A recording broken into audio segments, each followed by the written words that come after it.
Went perfect. The shooter dug through the dead man's wallet. We even got $400 and a fuck flick.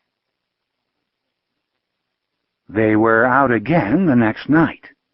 This time the target was an aging 70s rambler in the working-class duplex lands southwest of Dallas. A 2-year-old Porsche Boxster was parked in the circular driveway in front of the house. Light shone from a back window, and a lamp with a yellow shade was visible through a crack in the drapes of the big front window. The two men cut across a lawn as dry as shredded wheat and stepped up the concrete slab that served as a porch. The taller of the two touched the pistol that hung from his shoulder holster. He tried the front door. Locked. He looked at the shorter man, who shrugged, leaned forward, and pushed the doorbell. John James Morrison was the same age as the men outside his door, but thinner, taller, without the easy coordination. A gawky, bespectacled Ichabod Crane with a fine white smile and a strange ability to draw affection from women. The men outside his door stressed exercise and drug therapy, mixed creatine with androstenedione and vitamins E, C, B, and A.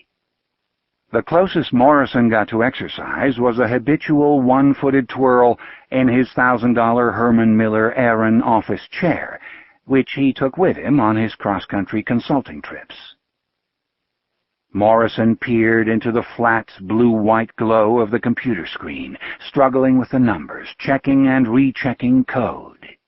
An Optimus transportable stereo sat on the floor in the corner with a stack of CDs on top of the right speaker. Morrison pushed himself out of his chair and bent over the CDs, looked for something he wouldn't have to think about. He came up with a Harry Connick Jr. disc and dropped it in the changer. Connick's Love Is Here to Stay burbled from the speakers, and Morrison took a turn around in the chair. Did a little dance step, maybe another hit of caffeine. The doorbell rang. 11 o'clock at night, and Morrison had no good friends in Dallas, nobody to come calling late. He took another 2 steps to the office door and looked sideways across the front room, through a crack in the front drapes. He could see the front porch. 1 or 2 men, their bulk visible in the lamplight. He couldn't see their faces, but he recognized the bulk. Oh, shit. He stepped back into the office, clicked on a computer file, and dragged it to a box labeled Shredder. He clicked Shred, waited until the confirmation box came up, clicked Yes, I'm sure. The shredder was sent to the highest level. If the file was completely shredded, it couldn't be recovered. But that would take time. He had to make some. He killed the monitors, but let the computer run. He picked up his laptop, turned off the lights in the office, and pulled the door most of the way closed, leaving a crack of an inch or 2 so they could see the room was dark. Maybe they wouldn't go in right away, and the shredder would have more time to grind. The laptop he carried into the kitchen, turning it on as he walked. He propped it open on the kitchen counter and pulled a stool in front of it. The doorbell rang again, and he hurried out the door and called, "Just a minute." He was out of time. The man outside was pounding on the door. He headed back through the house, snapped on the living room overhead lights to let them know he was coming, looked out through the drapes, another 10 seconds gone, and unlocked the front door. "Had to get my pants on. What's up?" The 2 men brought Morrison into the building through the back, up a freight elevator, through a heavily alarmed lockout room at the top, and into the main security area. Corbeil was waiting. St. John Corbeil was a hard man. In his early 40s, his square-cut face seamed with stress and sun and wind.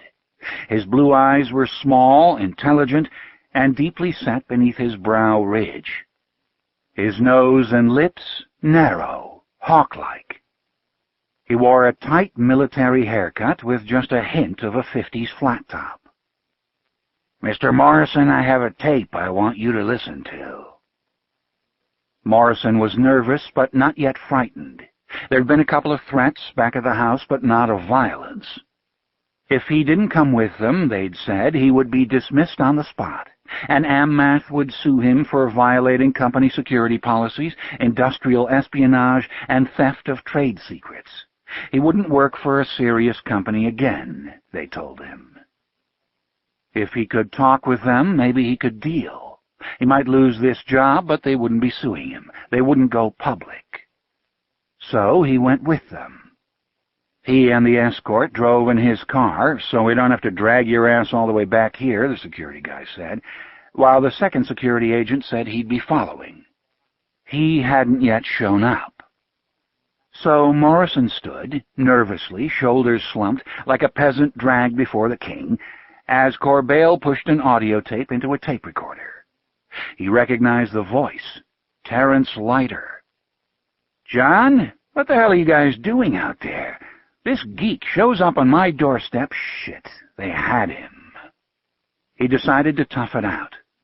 "I came across what I thought was anomalous work. Nothing to do with Clipper, but it was obviously top secret, and the way it was being handled, it shouldn't have been handled that way. When I was working at the Jet Propulsion Laboratory, I was told that if I ever found an anomaly like that, I should report it at least 2 levels up, so that it couldn't be hidden and so that security problems could be fixed." "So you went to Leiter?" "I didn't think I had a choice. And you should remember that I did talk to Leiter," Morrison said. "Now I think we should give the FBI a ring, see what they say." "You silly cunt." Corbeil slipped a cell phone from a suit pocket, punched a button, waited a few seconds, then asked, "Anything?" Apparently not. He said, "Okay. Drop the discs. We're going to go ahead on this end." Corbeil's security agent, who'd been waiting patiently near the door, looked at his watch and said, "If we're going to do it, we better get it done. Goody's going to be starting up here in the next 15 minutes, and I got to run around the building and get in place." Corbeil stepped over to the security agent and said, "Let me." The agent slipped out his .40 caliber Smith and handed it to Corbeil, who turned and pointed it at Morrison. "You better tell us what you did with the data, or you're going to get your ass hurt real bad," he said quietly. "Don't point the gun at me. Don't point the gun," Morrison said. Corbeil could feel the blood surging into his heart. He'd always liked this part. He'd shot the Iraqi colonels and a few other ragheads, and deer and antelope and elk and javelina and moose and 3 kinds of bear and groundhogs and prairie dogs and more birds than he could count, and it all felt pretty good. He shot Morrison twice in the chest. Morrison didn't gape in surprise, stagger, slap a hand to his wounds, or open his eyes wide in amazement. He simply fell down. "Christ, my ears are ringing," Corbeil said to the security agent.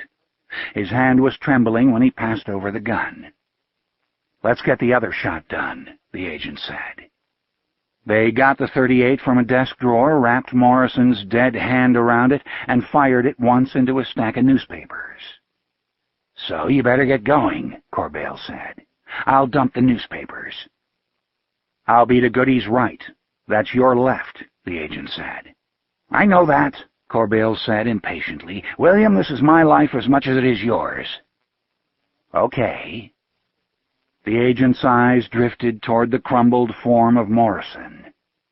"What a schmuck. We had no choice. It was 1,000,000 to 1 that he'd find that stuff."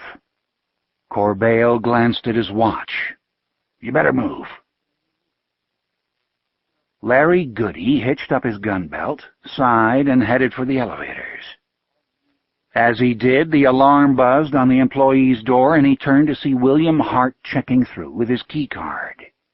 As Hart came through, Goody pushed the elevator button and found a smile for the security man.